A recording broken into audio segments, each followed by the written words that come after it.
Hello, Spider friends, and welcome to a GeekVerse review. My name is Travis Snell, and man, I will be ending our nice journey here.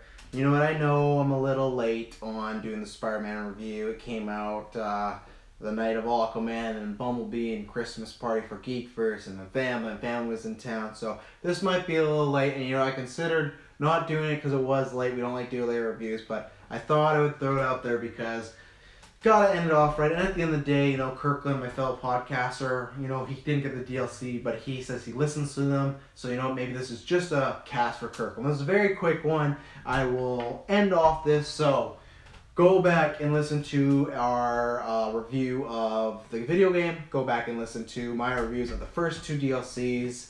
I love the video game. I love the first DLC. It was alright on the second DLC, but I still liked it. This third DLC, and I always say, is it worth buying?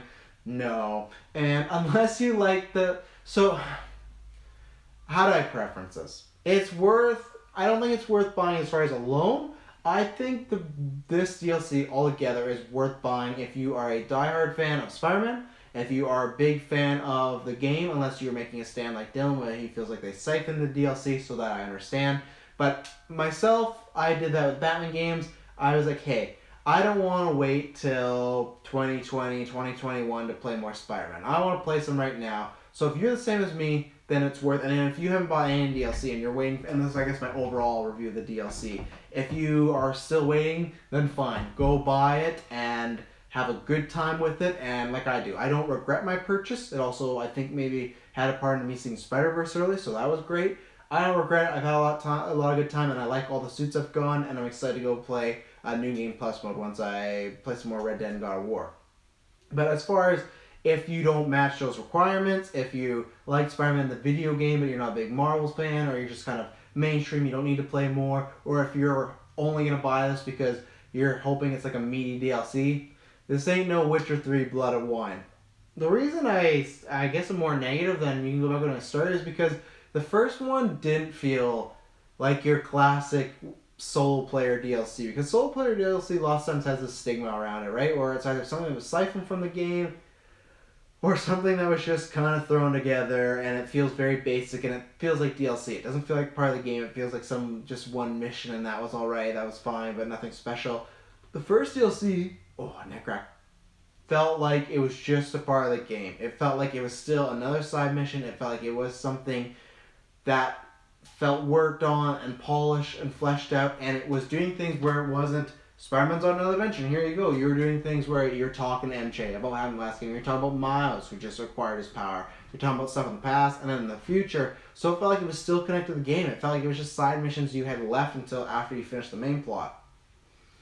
The next two had that, but they did not have that same feel. I feel like even then, I don't love the MJ missions, but you had an MJ mission in the first one, where the next two felt more like the classic DLC. Oh, it's more Spider-Man, and here you go. And this one felt the laziness of them as far as story. The story is Silver Sable, and if you want no spoilers, tune out, but I think you could be fine. So I'm going to do just a full-on spoilers view. 3, 2, 1, spoilers. She's back in town. She wants to get all her weapons because she's trying to fight, I think it's for her home country, and kind of liberate them and help them give them weapons. Hammerhead has the tech. And I felt that at first, because the second DLC was a little disappointing from a story standpoint. I'm a story guy, that you were going to kind of have an Avengers-like crossover moment where all these DLCs were going to combine together, or crossover. Like, you got Hammerhead, you got Silver Sable, you got Black Cat.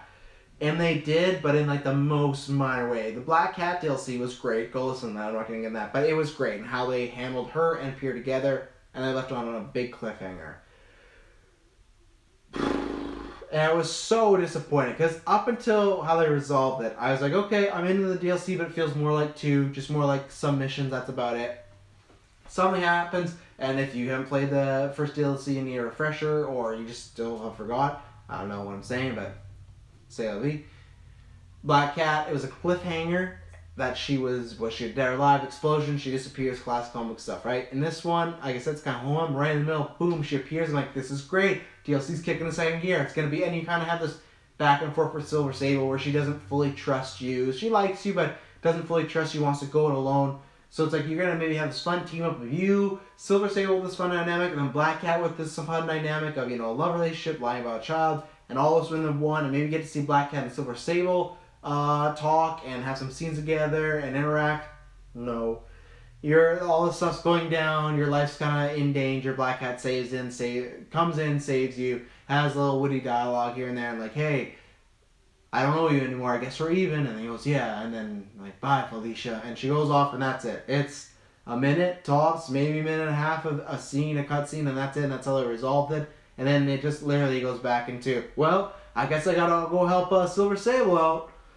So yeah, it's just a bunch of missions, and I will say the missions had a good variety of places you were going. It wasn't just a bunch of beat 'em up. So I'll give them that. I still had a fun time. I was just more disappointed, especially maybe less disappointed. The first DLC was all like this to me, just more mission based.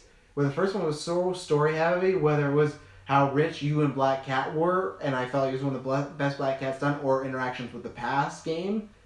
Like it had that, but it was strange, and they do other things like. I'm not going to get into it, but one of the side missions, you find these recordings, and they reveal that Yuri is taking up the Wrath persona, and a Wraith, however you want to say Wrath, and, she might be taking out criminals on her own, and that's kind of strange to do in the DLC, in my opinion, because it kind of forces your hand to buy it, or look into it, because next game starts, Yuri, who... was the inception of the whole Spider Cop thing, is not around. And not only is she not around, she's a bad guy. If you're not playing a DLC, you're going, that's strange. So I don't really like that. I like stuff where it's like at the end of this DLC, it's Miles and Peter starting to learn how to swing. That's fun. I don't like them doing that full-on story stuff because DLC should feel like added content and not needed content. So that's disappointing on that route. But yeah, the story is you're just getting a bunch of Hammerhead goons, you're finding their weapons. It ends in the boss battle. I really like Hammerhead. He's just a head pretty much, and he has like a big Silver Sable suit. And he's fighting and everything like that. Well, he's fighting with a bunch of guys. There's a fun way you gotta beat him. You gotta time with Silver Sable, throw a bomb, and then take him out. So I really enjoyed all the action set pieces. I had a fun time with the maps. The suits, I love the Spider-Verse one. I love the movie. The other two were fine. Spider Pirate or whatever, Spider Cyborg. Don't really care for the other one. I can't remember the name. It was fine. It was all about that Sam Raimi suit. I'm glad it happened because we didn't get to talk about it. I think a lot of people got way too worked up. I'm not going to get into it because much other people bigger in the community have talked about it, but it's just, I understand for people like myself, the first thing when those first three suits came out, I messaged Dylan Kirkland and I said, no Sam Raimi suit and sad face. And you know what happened? I moved on with my fucking life. I went, well, you know what? Maybe it'll be in the next game. But these are for the people that like tweeted to the developers incessantly, or they threaten their life, this and that. I understand, that really, bugged some people, the developers. It got to them. For me, I've never had it at that level, so I wouldn't understand, I guess. When people come at me, I don't really care. I kind of make fun of them or just ignore them because it's just, they're so hyperbolic and they're so out there in the world that it doesn't really matter to me, and that's what those people were. And I hope the developers know that they made a great game. And if you're one of those type of people that got really mad at the developers, if you got really mad for some reason, I feel sorry for you. But you know what? If you didn't tweet or say anything, then keep that to yourself. I think if you got really mad, you should legitimately look for help and ask your friends for help, ask family for help, because you should not be getting so worked up over a video game. But if you got so mad that you had to go tweet out and everything like that, and you were acting like a child, one, you got no life. I always say this, like it's not looking good for you. And two, you don't gotta listen to this podcast because I'm gonna call you out and I'll make you sound like an idiot, or I'll just block you and it won't matter. Or the mute. The mute's a great option because people are following you, they're still yelling at you, but it's like, no, I still gotta follow, and you have no idea that I don't care about you. So I'll just give that as a nice heads up. If you do that or the Snyder Cut, I don't need you here. I mean those, extreme Snyder Cut people, because after Aquaman they've been back, and woof, give it up, people. I can't wait to rant about that one day when so much time has passed. But to the Sam Raimi suit, it looked beautiful. It's what we talked about on our initial review. It was fantastic. It's beautiful. It's a suit I'm going to play with a lot, just because that one's pure nostalgia. There's other suits I like better. Ben Reilly's probably my favorite one, but man, or the vintage Spider-Man one, but that looks so good, and it just looks...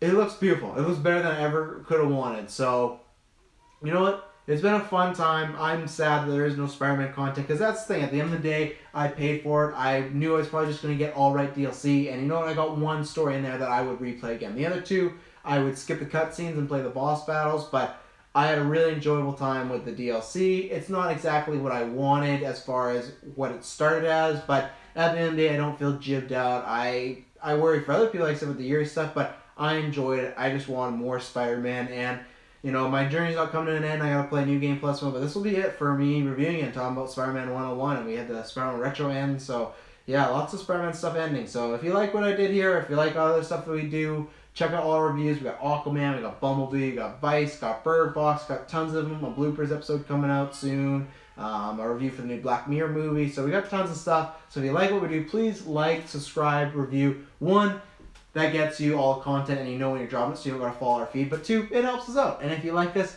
it'd be great to help you out, help us a friend. Help out a friend who can't talk any English right now because he's tired, but I'm gonna do these reviews because we got other stuff coming up that I can't talk about yet.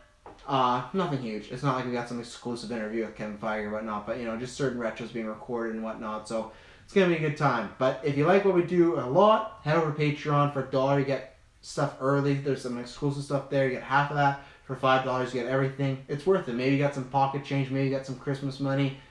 It's a good bang for your buck. We like to put on as fun content as we do. Are we the greatest quality content in the world?